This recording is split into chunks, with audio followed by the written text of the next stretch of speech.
ഓക്കെയാണോ? Hello നമസ്കാരം. ഞാനിപ്പം ധീരൻ്റെ തിയേറ്ററിന് വേണ്ടി വന്നതാണ്.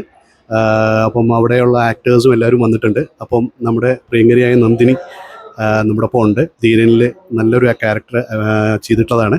നമുക്ക് നന്ദിനിയോട് തന്നെ ഡീറ്റെയിൽസ് ചോദിക്കാം, മനസ്സിലാക്കാം. ഫ്യൂച്ചർ പ്രൊജക്ട്സിനെ പറ്റിയിട്ട് നമുക്ക് ചോദിക്കാം. ഹൈ, ധീരനിൽ ഞാൻ ജലജ എന്നുള്ള ക്യാരക്ടറാണ് ചെയ്തിരിക്കുന്നത്. മനോജ് കെ ജയൻ ചേട്ടൻ്റെ വൈഫിൻ്റെ ക്യാരക്ടർ. ഒരു ഫൺ സാധനമാണ്. വളരെ ഭയങ്കര ത്രൂ ഔട്ട് സിനിമയിലൊന്നും ഉള്ളൊരു ക്യാരക്ടറല്ല. 2-3 സീക്വൻസസിലേ ഉള്ളൂ. പക്ഷേ അതിന് ജലജയായിട്ട് എന്നെ സെലക്ട് ചെയ്ത സമയത്ത് ദേവൻ, ഞങ്ങളുടെ ഡയറക്ടർ ദേവദത്ത് ഷാജി എന്നോട് പറഞ്ഞിട്ടുണ്ടായിരുന്നു, ചേച്ചി 2-3 സീക്വൻസേ ഉള്ളൂ, പക്ഷേ ഞാൻ ഗ്യാരണ്ടി തരാം തിയേറ്ററിൽ ആ സീക്വൻസസിന് ചിരി ഉണ്ടാവും എന്നുള്ളത്. അപ്പം ദേവനിലുള്ളൊരു ട്രസ്റ്റ് ഉണ്ട്. ദേവനെ എനിക്ക് കുറേ വർഷമായിട്ട് പരിചയമുണ്ട്. അപ്പോൾ ദേവൻ്റെ ഫസ്റ്റ് ഫിലിം അത്രത്തോളം ഹാർഡ് വർക്ക് ചെയ്ത് ബാക്ക്ഗ്രൗണ്ട് സ്റ്റഡി ചെയ്തിരിക്കുന്ന ഒരു പടമാണ്.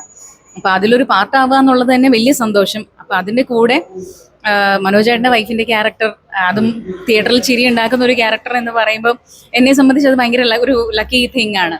അപ്പം അങ്ങനെയാണ് ഞാൻ ധീരനിൽ എൻ്റർ ആവുന്നത്. പിന്നെ ഇത്രയും സീനിയർ ആക്ടേഴ്സിൻ്റെ കൂടെ, ധീരൻ നിങ്ങൾ കണ്ടിട്ടുണ്ടാവുമല്ലോ പോസ്റ്റേഴ്സൊക്കെ, ജഗദീഷ് ഏട്ടൻ, അശോക് ഏട്ടൻ, സുധീഷ് ഏട്ടൻ, അങ്ങനെ ഒരുപാട് സീനിയേഴ്സിൻ്റെ കൂടെയും പിന്നെ ന്യൂജൻ താരങ്ങളായിട്ടുള്ള ശബരീഷും അഭിരാമിൻ്റെയും ഒക്കെ കൂടെ എന്നൊക്കെ പറഞ്ഞ് നിൽക്കാന്ന് പറഞ്ഞു കഴിഞ്ഞാൽ അത് ഭയങ്കര ഒരു ഫണ്ണായിരുന്നു. ഞങ്ങളുടെ സെറ്റ് തന്നെ ത്രൂ ഔട്ട് ഒരു ഫൺ സെറ്റായിരുന്നു. ഒരുപാട് കാര്യങ്ങൾ പഠിക്കാൻ പറ്റി.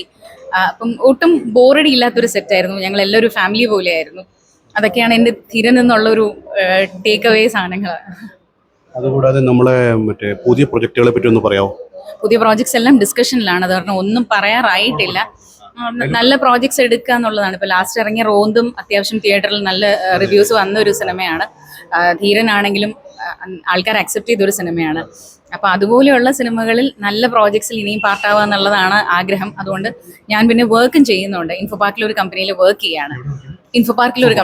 ചെയ്യാണ്. അപ്പോൾ അതുകൊണ്ട് തന്നെ കുറച്ച് ചൂസി ആയിട്ട് നല്ല പ്രോജക്ട്സ്, ഇതുപോലെ 1-2 സീൻസ് ആണെങ്കിലും നമുക്ക് അതിൽ കോൺട്രിബ്യൂട്ട് ചെയ്യാൻ പറ്റുന്ന എന്തെങ്കിലും ഉണ്ടെങ്കിൽ അത് എടുക്കുക എന്നുള്ളതാണ് ഇപ്പോഴത്തെ പ്ലാൻ ഉള്ളത്.